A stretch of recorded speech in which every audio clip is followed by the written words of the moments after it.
Everyone, শুভ দুপুর সবাইকে। কেমন আছেন সবাই? আজকে দুপুরে যা যা রান্না হয়েছে, আজ রান্না হয়েছে বোয়াল মাছের তরতর, একদম ঝাল ঝাল করে শুকনো শুকনো। তো এই তো তারপর রয়েছে মূলা শাক। একদম এখন এই যে মূলাগুলো থাকে, এখন সুন্দর করে মূলা শাক রান্না করা হয়েছে, সবজি দিয়ে মাছের মাথা দিয়ে রান্না করা হয়েছে। তার সাথে রয়েছে ডাল, ধনেপাতা, টমেটো দিয়ে। তার সাথে রয়েছে সর্ষে ফুলের পাকোড়া। তো বাবার জন্য একদম ঝোল ঝোল রাখা হয়েছে বোয়াল মাছ। এই তো বাবা খেতে বসেছে, বাবাকে খাবার পরিবেশন করা হয়েছে, বাবা খাবে। বাবা এই ফুলের বড়াটা অনেক পছন্দ করে, সর্ষে ফুলের বড়াটা, এটা দিয়ে কাঁচামরিচ দিয়ে খাবে। এই তো একটু সাজিয়ে নিছি, তোমাদের সাথে শেয়ার করলাম। তো একটু পরে বাবাকে দেখা যাবে।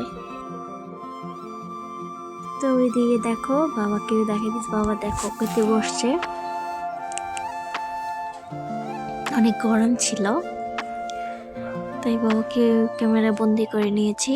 তো সবাই ভালো থাকবেন, শুভ দুপুর সবাইকে।